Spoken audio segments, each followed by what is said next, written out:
Good morning students, myself Shan Patel.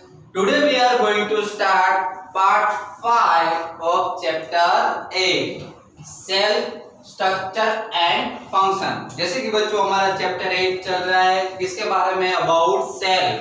तो cell के बारे में अब तक 1 to 4 लेक्चर में हमने सेल के बारे में समझा कि सेल के बारे में हमने सीखा कि नंबर ऑफ सेल्स जो लिविंग ऑर्गेनिज्म जो होते हैं उन सब में मैन टू मैन या फिर animal to animal, trees to trees, जो नंबर ऑफ सेल्स जो होते हैं सब में सेम नहीं होते। जैसे कि समझ लो कि मेरे में नंबर ऑफ सेल्स कम हो तो दूसरे टीचर्स में या फिर दूसरे पर्सन में नंबर ऑफ सेल्स ज्यादा भी हो सकते हैं। समझ में आया? तो दोनों में नंबर ऑफ सेल्स सेम नहीं होते।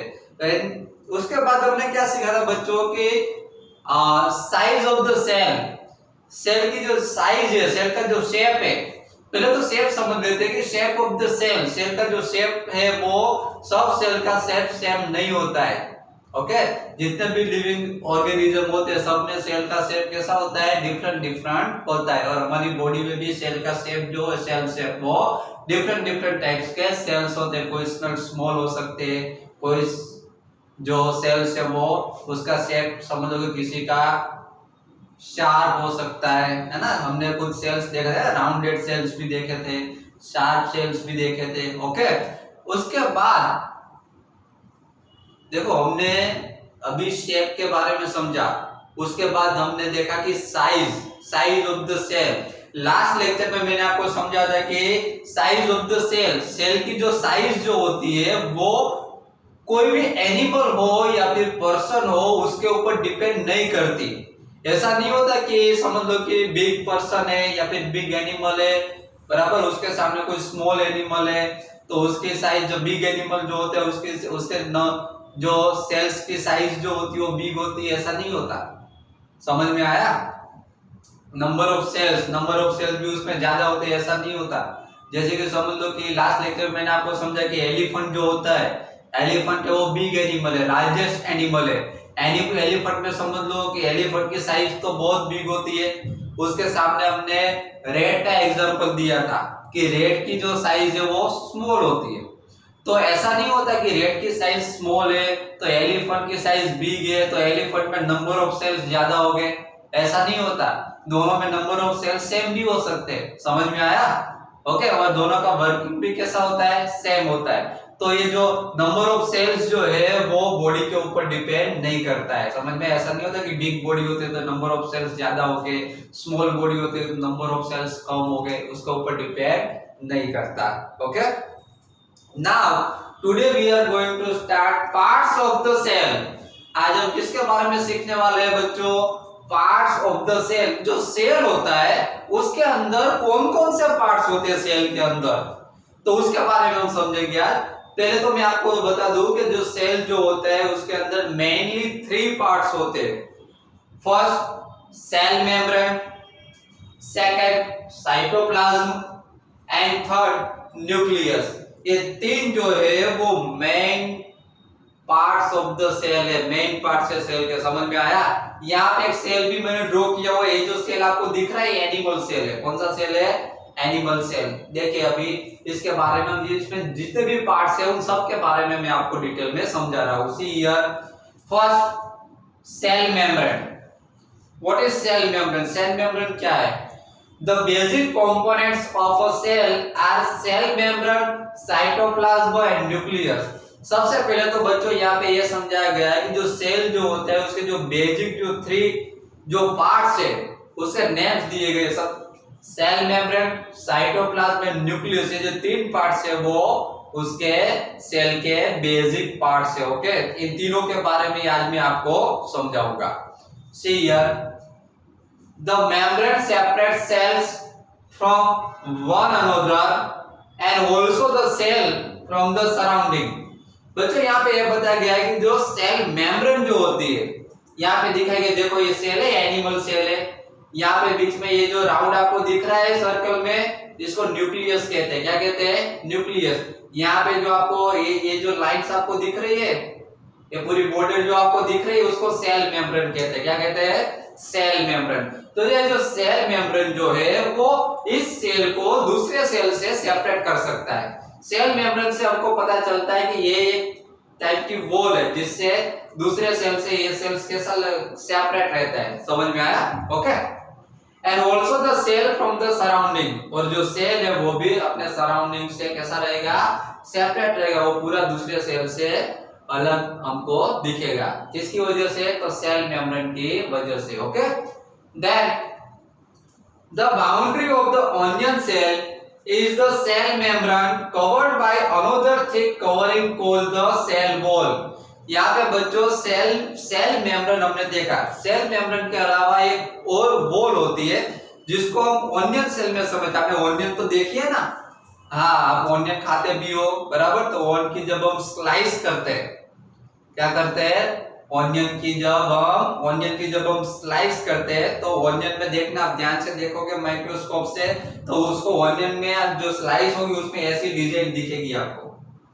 समझ में आया? ये जो डिजाइन है ये आपको दिख रहा है स्ट्रक्चर, ये ऑनियन सेल है। ऊपर था वो कौन सा सेल था बच्चों? ये एनिमल सेल था। कौन सा? Animal cell. एनिमल सेल के ये सर्कल जो बीच में जो सर्कल है उसको न्यूक्लियस कहते हैं। ओके। और ये जो बॉर्डर जो है उसको सेल मेम्ब्रेन कहेंगे। और अंदर का जो पार्ट है, अंदर का जो व्हाइट पार्ट आपको दिख रहा है, जितना भी व्हाइट स्पेस आपको दिख रही है, उसको साइटोप्लाज्म बोलेंगे। क्या बोलेंगे? साइटोप्लाज्म। ओके। देन ये जो आपको व्हाइट कलर का सर्कल जो दिख रहे हैं, व्हाइट कलर के सर्कल्स बड़े बड़े, उसको वैक्यूल कहेंगे। क्या बोलेंगे? वैक्यूल। ओके। तो याद रखिएगा एनिमल सेल्स में इस तरीके से पार्ट्स होते हैं। देन यहाँ पे अब उसके बाद है ऑनियन सेल। कौन सा सेल है? Onion cell. तो मैंने आपको बताया कि ऑनियन के जब हम स्लाइस करते हैं उसको अगर माइक्रोस्कोप से देखें तो क्लियरली हमको वो स्लाइस में ऐसा लेयर दिखेगा ऑनियन सेल में। देखो, और ये जो लेयर जो है उसमें जो आपको सर्कल दिख रहा है, ये जो सर्कल आपको दिख रहा है 1 2 3 4 5 6 7, ये जो सर्कल दिख रहा है उसको हम बोलेंगे न्यूक्लियस। क्या कहेंगे? न्यूक्लियस। एनिमल सेल में न्यूक्लियस, यहाँ पे देखो ये बीच में न्यूक्लियस है। उसी तरीके से ऑनियन सेल में न्यूक्लियस कहाँ पे होता है बच्चों? ये न्यूक्लियस इधर सेंटर में होता है सर्कल। मोस्टली जो न्यूक्लियस होता है वो सेंटर में ही होता है। जितने भी सेल होते हैं उसके सेंटर में न्यूक्लियस पाया जाता है। ओके। तो यहाँ पे जो सर्कल आपको दिख रहा है वो न्यूक्लियस है। एंड साइटोप्लाज्म, बाकी की जो आपको न्यूक्लियस के अलावा आपको जो स्पेस दिख रही है अराउंड, ये जो स्पेस दिख रही है न्यूक्लियस के अलावा, उसको क्या कहेंगे हम? Cytoplasm. Okay. So the boundary of the onion cell is the cell membrane। ये जो बाउंड्री आपको दिख रही है ऑनियन में, ये जो बाउंड्री दिख रही है उसको क्या बोलेंगे? सेल मेम्ब्रेन कहते हैं। Covered by another thick covering called the cell wall. ये जो सेल मेम्ब्रेन जो होती है वो सेल वॉल से कवर होती है, सबसे बाहर सेल वॉल का कवर होता है। ओके, याद रखिएगा। Then the central dense round body in the centre is called the nucleus. यहाँ पे आपको सेंटर में ऑनियन सेल की जो स्लाइस है उसके सेंटर में आपको ये जो सर्कल, राउंड शेप के सर्कल दिख रहे हैं, उसको क्या बोलेंगे हम? न्यूक्लियस कहा जाता है। ओके। तो बच्चों हमने सेल मेम्ब्रेन के बारे में समझा। चलो अब फर्स्ट नंबर सेल मेम्ब्रेन था, सेकंड नंबर हम समझने जा रहे हैं cytoplasm. About cytoplasm, what is cytoplasm? Cytoplasm क्या होता है उसके बारे में हम समझते हैं। See here the jelly like substance present between the cell membrane and the nucleus is called the cytoplasm. बच्चों यहाँ पे यह बताया गया है कि साइटोप्लाज्म क्या है। तो जेली साइटोप्लाज्म जो होता है वो जेली लाइक सब्सटेंस जो होता है, जेली आपने देखी है ना, वैसे जेली लाइक सब्सटेंस जो होता है वो किसके बीच में होता है? तो present between the cell membrane and the nucleus, और cell membrane and between the cell membrane and nucleus दोनों के बीच में होता है। देखो मैं आपको यहाँ पे दिखा रहा हूँ, ये जो साइटोप्लाज्म आपको दिख रहा है इसमें भी ये साइटोप्लाज्म और यहाँ पर भी ये साइटोप्लाज्म किसके बीच में होता है? तो सेल मेम्ब्रेन, ये जो बाहर की जो वॉल है इसको सेल मेम्ब्रेन कहा जाता है, और न्यूक्लियस, और ये अंदर का जो सर्कल है वो न्यूक्लियस है। तो जो साइटोप्लाज्म होता है वो ये जो न्यूक्लियस एंड सेल मेम्ब्रेन के बिटवीन जो पार्ट आपको दिखाई दे रहा है, जितना भी पार्ट दिखाई दे रहा है उस पार्ट में ये साइटोप्लाज्म प्रेजेंट होता है। जो साइटोप्लाज्म है वो जेली लाइक सब्सटेंस है। Okay, then nucleus, last third point is nucleus. It is an important components of the living cell. बच्चों जो न्यूक्लियस है वो लिविंग सेल्स का बहुत ही इंपॉर्टेंट फंक्शन है, बहुत ही इंपॉर्टेंट है। क्यों इंपॉर्टेंट है, क्यों इंपॉर्टेंट कंपोनेंट्स है? क्योंकि इसका जो फंक्शन जो होते हैं वो यहाँ पर ही क्रिएट होते हैं। न्यूक्लियस जो है बिटवीन ये जो एनिमल सेल है उसके बीच में आपको सर्कल दिख रहा है और न्यूक्लियस है। It is generally spherical and located in the centre of the cell. जैसे कि मैंने आपको पहले भी बताया कि ये जो न्यूक्लियस जो होता है जनरली उसका शेप कैसा होता है, स्फेरिकल शेप का होता है। Spherical shape means round shape में। ये दिख रहा है आपको राउंड शेप, यहाँ पे भी दिख रहा है राउंड शेप, ये न्यूक्लियस है राउंड शेप वाला, समझ में आ? और जनरली ये कहाँ पे होता है, इसका जो लोकेशन है वो कहाँ पे होता है, सेंटर ऑफ द सेल।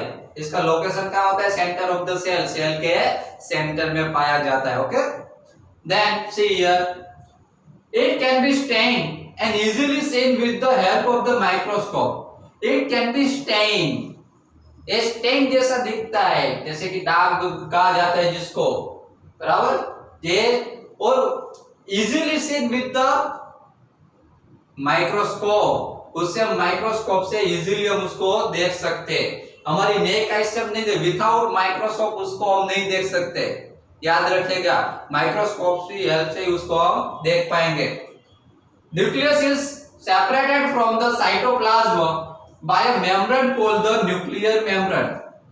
बच्चों यहाँ पे ये बताया गया कि nucleus is separated from the cytoplasm. Nucleus को साइटोप्लाज्म से सेपरेट अलग कौन करता है, तो nucleus is separated from the cytoplasm by a membrane called the nuclear membrane.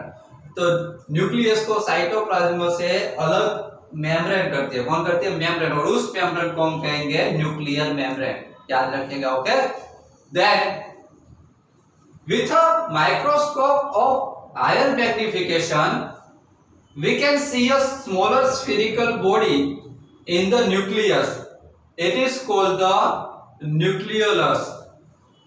बच्चों यहाँ पे यह बताया गया कि with a microscope of the higher magnification, अगर अच्छा माइक्रोस्कोप लिया जाए जिसका मैग्निफिकेशन बहुत अच्छा हो, बराबर, तो उसकी हेल्प से हम क्या कर सकते हैं, we can see a smaller spherical body in the nucleus.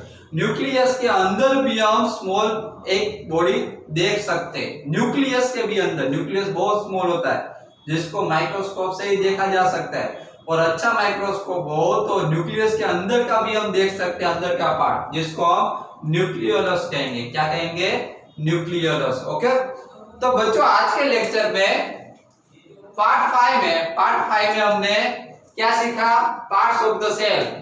Cell के कौन कौन से पार्ट्स है, पार्ट्स के बारे में हमने सीखा। उसमें फर्स्ट पार्ट हमने सीखा सेल मेम्ब्रेन।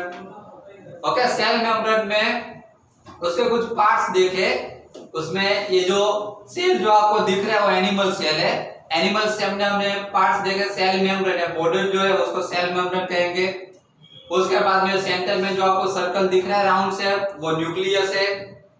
और यहाँ पे ये जो न्यूक्लियस और सेल मेम्ब्रेन के बीच में जो ये स्पेस दिखाई दे रहा है between the nucleus and the cell membrane, वो स्पेस है, उसको हम बोलेंगे साइटोप्लाज्म।